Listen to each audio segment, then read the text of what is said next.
I'd like to introduce you to Ruthie Rosenberg, my soulmate, my teacher, my love.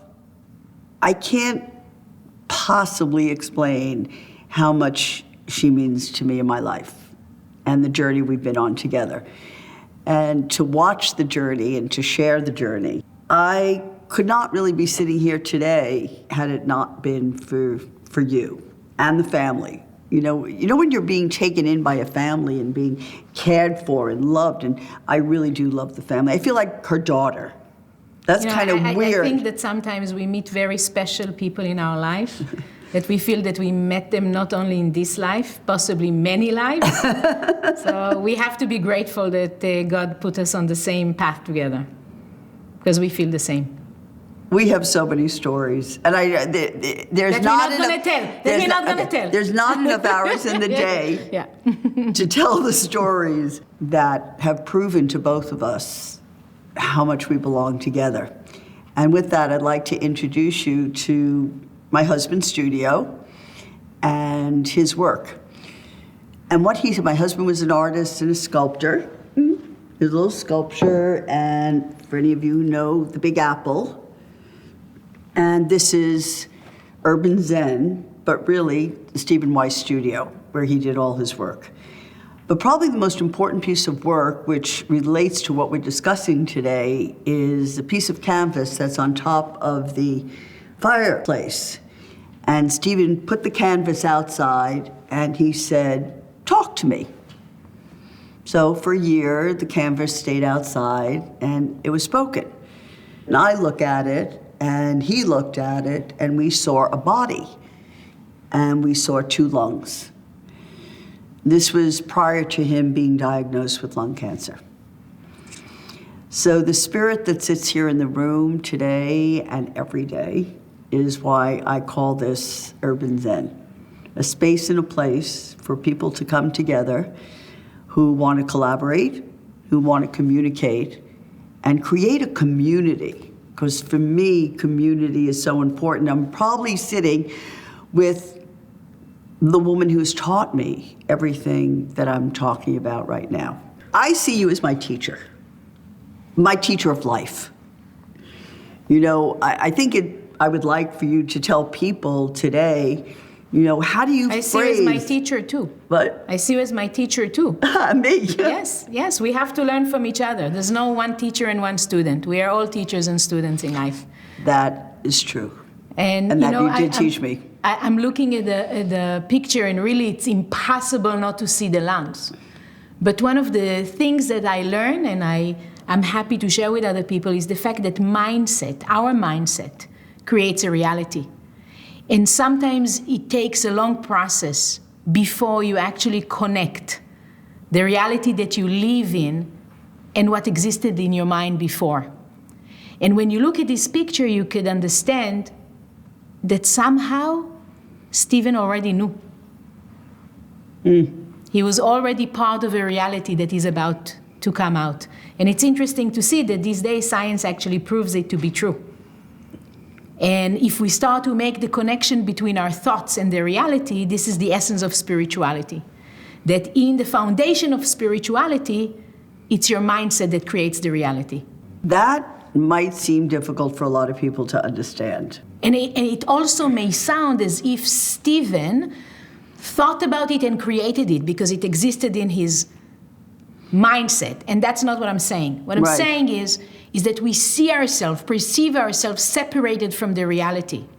And there is a wholesome state that one thing belongs to the other, that it's all one whole. We see it as frames. We see it as fragmented realities, but it's really not. Everything is weaved into one another. So, it's like we could look even at the recent experience of the pandemic, that people were kind of shocked because they didn't expect it. It wasn't part of their plans. They didn't know the world in such a stage.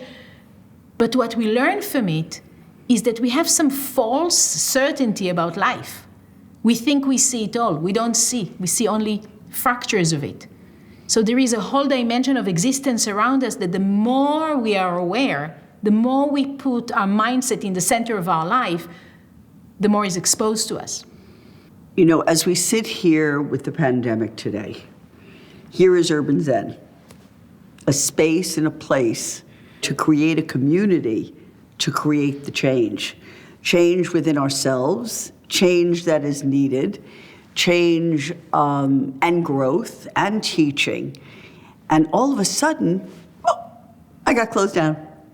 You know, are we learning to have to stop for a moment, take a breath, look inside to ourselves? So, you know, they basically sent us home, right? To solitude, right? To isolation. And something happened in the world, right? So everybody went home in Europe, in Asia, here in America. Everybody went home. And it forced you to go in.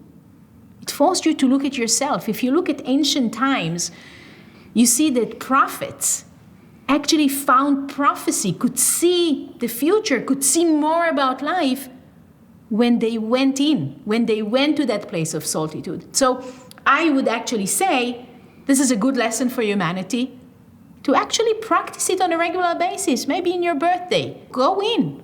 Take the time. We don't have the universe to force us to do it. It's an opportunity for us to meet ourselves.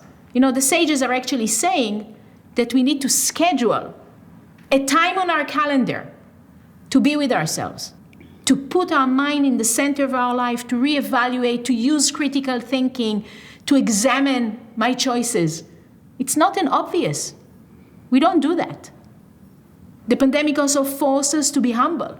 Right? Before you saw people on fabulous cruises on the, I don't know where, the Bahamas, and suddenly they're in their kitchen making pizza from, scratch. Humble, more centered, at home, evaluating, where is my place in life? What's important?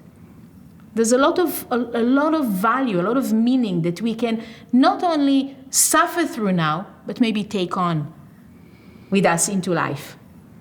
You know, Ruthie, as a designer and being that fashion, the sewers, the pattern makers, everybody, people who don't have jobs, you know, who, if they can, work from home, is there a business? The whole aspect that we're looking for right now of what do I do? My children need to go to school, but I have to stay home to take care of the children because there is no school or there is school. The confusion that we're all faced with. And yes, the only thing I could somewhat compare it to is, if I have the opportunity, that September 11th was the day of my show, my fashion show. September 11th happened, and it was my anniversary of my husband. I was just about to come to the studio. I have this big sculpture coming to the place where I'm doing my show. And I was woken up and said, Donna, life will never be the same at that moment. Looked out the window, watched it on TV, and saw the plane go in. And part of me feels that we're reliving a world September 11th. Because Uptown didn't know about Downtown. Patty at my office said, Donna, the show's going on. Don't be ridiculous. Nothing's happening here. And I go, you gotta be kidding me. And then all of a sudden it started to happen. Now we see what's happening downtown. So, it's really what you're describing. I'm sorry to say it. Please. But it's life. And we need to look at the evolution of the world and understand this pandemic is not the first one that the world suffered. No. Right? But what you're describing, waking up in the morning and the world is not the same place anymore, is happening to people on a personal level when, God forbid, they go to the doctor and the doctor says there is a tumor. Right. And when, in a positive side, you have a baby and the world is not the same place, and it forces you to change. It forces you to grow. It forces you to find new meaning behind your reality. But if we look at the world as a whole, the world is better every day, slightly better. So we're actually living in a period of time that is so much more advanced And it forces us to deal with situations that are more challenging. But it's more challenging because we are developing. Right. So 100 years ago, it was a pandemic started in China, it would stay in China. But today, we're a world. Right. And we are closer to one another. And there is communication, and there is better communication. And I can care for you, and I can send you something in the other end of the world in the split of a second. But there is side effects to it.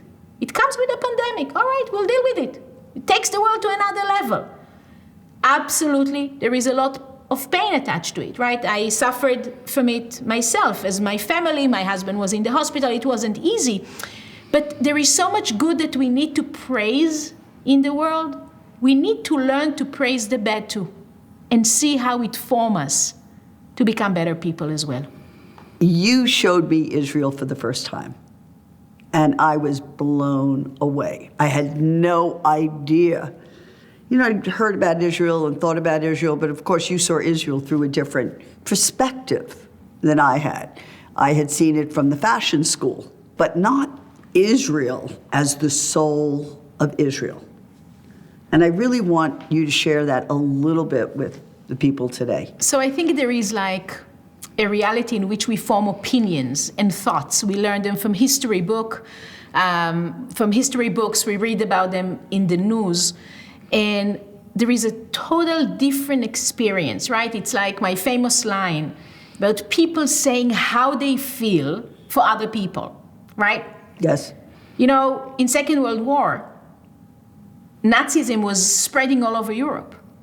And people had opinions about it all over the world and within Europe. But until the Nazis actually didn't knock on one's door, they continued to believe in their fabulous life, and they had a lot of opinions. And I think our experience in Israel was a little bit like that. We heard about it, we read about it, we kind of envision it, and then you come to Israel and you understand how so many cultures, Christians, Muslims, Jews, and so many others are weaved, they're forced to live together in harmony. I'm saying forced because you literally saw it. I think it was part of the things that were shocking is that the roads are going together, and now you need to deal with the polarity, right? With someone that thinks, behaves, acts totally different than you. So maybe Israel is like shocking because it's a microcosm, because it's something that we need to deal with, you know, living in this world today, the world of polarity. Someone that thinks totally opposite than me, potentially I think he's my enemy, and I need to live with him together. It will work. We will get there. Well, if you look at New York, why did I name my company Donna, Karan, New York? I said, because Donna, Karan means absolutely nothing. The name New York meant the world. People of the world come together here in New York. And now I've been pushed out of New York a bit, and I'm going, this is really weird. You know, Donna, they come together, but they are not together. And I think that's where you are a visionary. Because when you establish this studio as a community, you're actually taking people that are living, you know, side by side, but they are not together. I will challenge every person that lives in an apartment building in New York to tell me how many of his neighbors he knows. Oh, like absolutely. Really knows, right? I happen to live in a building. I don't know anyone in this building. I don't know anyone in this building. And I think that when you speak about community, community begins with two people. We can feel like a community because we are together. We are going at it together.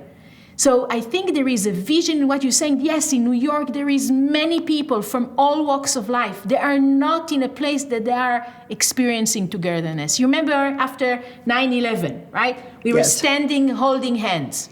Why we don't do it every Friday night? I don't understand. Right? It was Friday afternoon, I remember. That's right. Right? And all of us stood outside and we're holding hands. Like a disaster needs to happen in order for humanity to hold hands. Now, I've had the great opportunity. I think my two main inspirations in my life have been you and President Clinton. When Such good company, my goodness. I'm honored. When I was introduced to President Clinton in the Clinton Global Initiative, is where the globe came together. It was sort of like the United Nations. And he introduced me to Haiti. And then when I went there, I was blown away by the creativity. I was blown away by the soul. But what I was most blown away was you coming to Haiti. It actually was an incredible, life-changing experience, really. I've been to many suffering communities before that, in Africa and other parts of the world. But what was unique in Haiti was the warmth of the people. But I'll tell you what took me to Haiti. What took me to Haiti is very much what you're describing, is what is brought into the center of your mind. Now, if I had to go on a trip, I wouldn't choose Haiti. That's correct. If I needed to go on vacation, I wouldn't choose Africa. But what brought me there was my intention. What brought me there is what was in the center of my mindset. And I think it's such an important lesson in life. So for you, what put it in the center of your mindset is your desire to help people and philanthropy and collectivity. For me, what put Haiti in the center of my mind was the ability to connect with people that are going through a process of pain. To see the people of Haiti connecting to you blew my mind completely. Usually people who suffer, that are underprivileged, that have suffering on a day-to-day basis. You know, it's like a visual that would never leave me, that we were in a hotel, and across the street, it's basically a slums with no electricity and no running water. And here I am across the street in this fancy hotel. It's a visual that could never leave me. And the reason why I'm saying they're special... It's truly black and white. Really. And the reason why I'm saying that they're special is because usually when you suffer like that, the pain deteriorates you. It makes you bitter and angry and resentful. And of course, there is some of it as well, right? It's not only love and roses, but they're still compassionate and they're open. And they want to learn, and they want to give, and they smile.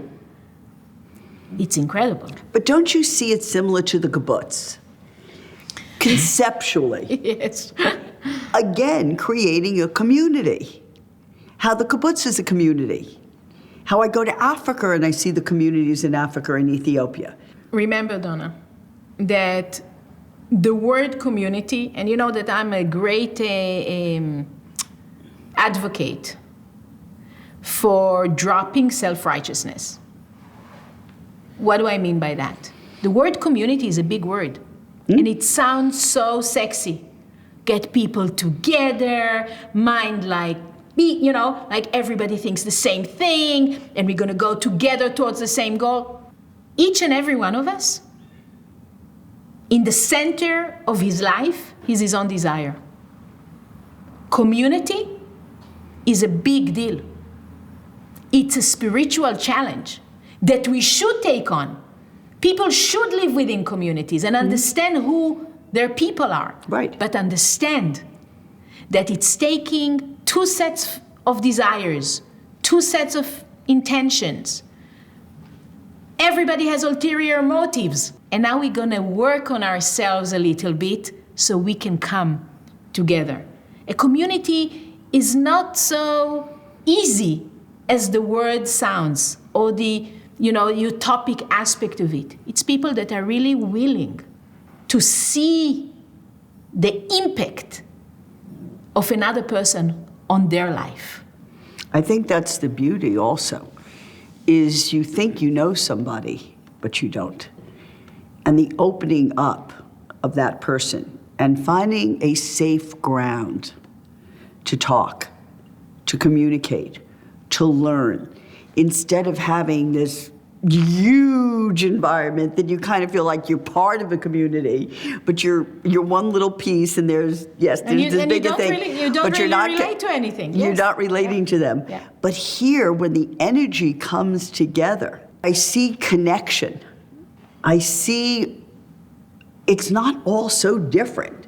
You know, as I've traveled the world, as I've traveled in different communities, and learn what it is to have a community of caring, of sharing, and it's not easy.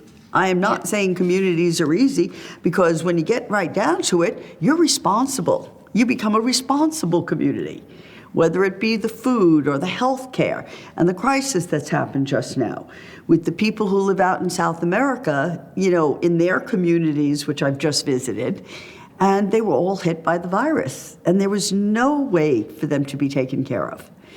So for me, and of course I see it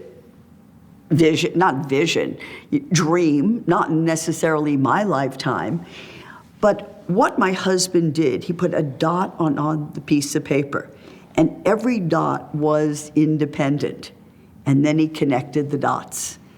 And he didn't know what he was doing. He was just putting the dots down, and he was just connecting them, and he didn't know what it was. And that's how the apple was formed, because a bunch of dots. And then there's one. And then from this small one came a larger one. And now Stephen's no longer here. He never saw the larger one. Where is the apple going to go? The big apple. Donna, Karan, New York, the apple. I had no concept of understanding how close Stephen and I were when he was alive. After he passed, I saw his sculptures and my designs. But when he was alive, I never saw that. I look at the wire pieces out there and I'm going, oh my God, that looks like my dresses. It's a little bit scary sometimes how perspective changes your perception of reality. And it's a shame that many times we get to this perspective Too late. Post. Right? Post a reality. After the fact. Yes. So you know what we say about that? We say that, and I think everyone would agree, and every single type of study that I did goes always back in the foundation of all religions and spirituality and all form of teaching is that the way that we think forms our reality, right? If I ask randomly people, how many of you believe that the way that you think affects your reality? Everybody says, yes, of course. But we don't realize that 90% of our thoughts are redundant. We think the same things all the time. It's very hard for us to come out of the loop. So if we are not starting to think in new ways, guess what? This is as good as it gets. I must say, I feel we're taken that way. There is the road, and I can only say this, as Stephen would say, there's the plus and the minus. We have the right column, and we have the left column, we have the center column, as I've been taught. But Stephen says, no, I'm in the moment, I'm crying and crying and crying. He says, what are you crying about? He said, you could walk outside and get hit by a car, and then I'm sick here. He says, so you could either look at the plus side, but Donna, let's look at the minus side. But let's look at it. He embraced the reality and did the best that he can with it. In his mindset was completely accepting it, welcoming it, learning from it, embracing from it, and also leaving a legacy behind. Your mindset was, I don't want this. This is not happening.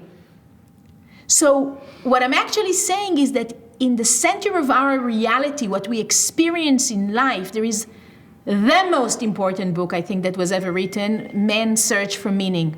Viktor Frankl, Man's Search for Meaning. And he's basically explaining, at the time of the Holocaust, right, in the middle of Second World War, how people that understood that they have a choice, how to think about the situation, people that had in the center of their life values and ideas, and put in the center of their life meaning, were able to handle, like he himself, the experiences that they went through. So what I'm actually saying is that what you put in the center of your mind is your experience of reality. That's the difference between what happened to you and Stephen is like a textbook example of that. Right. What I'm also saying is, in the bigger picture, I feel that I've been guided, in complete guide, from the time my father passed away when I was a baby till the next passing, and dying, being stuck with a collection, this happening, and I'm going, what's going on here? Funny. I just had birth and death. Right. I am pregnant. I'm 10 days late. I have a collection due. Anne's in the hospital. At that point, I realized, and that's where I'd have to say that I was feeling that I was being led, that it was not my decision. And I never, ever, ever wanted to be a designer, a fashion designer. I wanted to sing like Barbra Streisand, dance like Martha Graham. I did not want, and Calvin Klein, God bless him, I love him, my best friend. And I said, Calvin, let's put the two Kleins together, Anne Klein, Calvin Klein, and we only have to work half the time. His Donna, I'll never leave fashion. I love it so much. Meanwhile, I'm still sitting here designing. I'm a designer. Can I challenge you on that? Certainly. So please. I just had a conversation like that with my daughter yesterday, because there are two realities in life. We are forced to evolve, and we are forced to self-innovate. But we also have a choice to take it on. There is one way that life kind of pushes you forward, because that's life. We age, things happen, there's pandemics, and it kind of forcing us to evolve. But there is another way to do it, which is less passive, which is actually, what do I put in the center of my desire? What do I feel exists within me that I want to pursue and go after it? One of the most shocking things for me is when I ask people, what do you want? People get so confused. Like, what do you mean, what do I want? What do I want now? What do I want in life in general? No, what do you want? I remember my 5 things that we picked out together. Right. Can you put down in paper, like, forget about 25 things you want? No, I did. And then we came out, you said, Donna, you can only have 5. Yeah. No, but you put your 25 down. Certainly want something. People start crying. Mm-hmm. They get confused. What do you mean I think about it? What do you mean? Nobody ever asked me what I want. But aren't we all the time wanting something? And then the next step is when I ask, why aren't you going after it? Now go get it. There is a whole array of excuses. Yes, I wanted, but I couldn't. Yes, but life, yes. So why are we here? If not to fulfill our desires, if not to feel full and happy. We don't even know what's going to make us happy. So one of the things that we could do is just hang out, wait that life will take us with a crazy pandemic, or we can have a meaning that is going to link to my desire during the pandemic as well. You have been so, so helpful, because it was a shock, and you took it from another level, and you inspired. You know why you've been teaching now. This? You know why I'm doing this?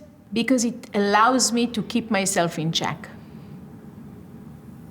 It allows me to make sure that when I teach other people, I need to be found accountable. I need to be able to live by the principles that I teach. So in a way, yes, I didn't watch Netflix as the rest of the world did, but it helped me, it built my resiliency and my strength to be able to deal with what was going on. So I have to thank you. Why are you thanking me? To giving me the opportunity. Ruthie, I have seen how many thousands of people you've personally helped. And that's why when I wanted to create this conversation today, I couldn't imagine anybody more important than you, because we're all sitting here. The pandemic is now hitting a second term. We all thought the summer, it's going away, and that's the end of it, the election, blah, blah, blah. And now we're about to get hit again. And how are we going to, okay, I've been home for 9 months. I've been sitting here for 9 months. Okay, 9 months, isn't that enough? And then you talk about, covering in the Dead Sea and how they crossed for how many years? 40 years. 40 years? Yep. So we can't complain. It took them 40 years, right? All part of evolution. 40 years, and we're talking about 9 months. It's such an honor, but what I want to be able to share is the wisdom and where people are feeling right now, because they are personalizing it. They are going inward, but there is another opportunity that most people are not aware of. You know, it's a very, very unusual thing to really love the opportunity of going in. Now, I've done yoga, I've done Pilates, meditation, by the way, all of that. challenging times always do it for us. You're not a person that was waiting for a challenging time. You're pursuing meaning always in your life. But I think challenging times awaken people to seek for it more. But I have to tell you, you're thanking me, but I have to tell you that all I've done in the last 40 years, and basically what put me in this position to teach other people, is the fact that I've been myself a student. Right. I'm studying for 40 years, since I'm 15. I'm studying philosophy, and I'm studying spirituality, and I'm studying religion. And I could see how in the bottom of all of that is one truth. It's the beauty of humanity.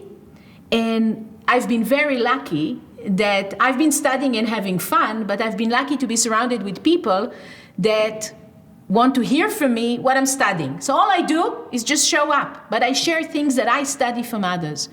And my drive and passion is to see how ancient truths from 5,000 years ago are relevant to New York City, sitting in front of a computer in 2020. Nothing changed. Why nothing changed? Because that's what humanity is all about. Circumstances, props on the stage, yeah, that changed. But humanity in its essence still need to deal with the self and insecurity and fears and anxieties and celebrations and happiness and relationship, all the same. There's one difference that didn't exist even 100 years ago. It's the fact that we have now a culture of free time. Imagine 100 years ago asking for a lunch break. No lunch break. We have today a culture around leisure. And that means that we live in a time that our luxury is the ability to stop and think. Not many people use that luxury. They use this luxury to watch TV and be on social media. But still, there's no war, there's no survival, a lot less in the world, and therefore humanity has more opportunity to look in, to think, and to extract out of ourselves a lot more. The only thing that I could see for the next 5 years is that there is a lot more desire and a lot more awakening for meaning. And I hope it's going to lead humanity to incorporate a choice into the center of our life. Understanding that the way that I think about reality will determine the way reality happens. You know, yesterday, the stock markets in the world went crazy because Pfizer came out with the medicine. Right. You know how far away we are from the medicine? Yeah. But what did it give people? Hope. Exactly. And that's what came into the center of their mindset. And the hope made them feel great again. So imagine, we choose to have hope. Why should we choose to be depressed? It's a choice. It's a mindset. I see a new beginning. I see that what it was is not what it's going to be. How is it going to be different? It's a new canvas. I don't think the fashion industry, I don't think the communication industry is going to be the way it was. Now, I felt this for years. This was not about the pandemic. It just kind of pushed it along so faster. It's evolution. You know, you're saying it's an like, evolution. I've always felt that way. Right. And I was kind of like alone in that moment where I felt, hey, wait a second, guys, this is not working. We got to shift it from a community of what I'm speaking of. You know what I hear you say always about a party or about creativity or about thought? And I learned it from you, the difference between inclusiveness and exclusiveness. And you always put in the center of your mindset inclusiveness. And it's to be admired. And thank you. And do we know what tomorrow is going to be? Tomorrow is going to be slightly better than today because we are going to choose to make it that way. And that's the most important thing. To put the positive, as my husband would say, instead of the negative. To take the plus instead of the minus. And to take on the challenge of choosing that. You know I want a long retreat with you. And I know practically everybody else here who's heard this today will want that retreat along with us, but you open... We are on a retreat together. It's called life. We are on a long retreat. We have long plans. We don't need to exclude ourselves from life and go on a retreat. Let's make life a retreat. Well, Every day is a session. We That's learn. beautiful. Yes, and it's true. That is so true. That's what keeps us together. Why are we together? Every we day. challenge each other. We learn from each other. We share special moments together. That's what it's about. We are on a retreat. I can't thank you enough for doing this. It's the first time I'm leaving my house and the computer. I have to thank you for giving me the chance to leave my house.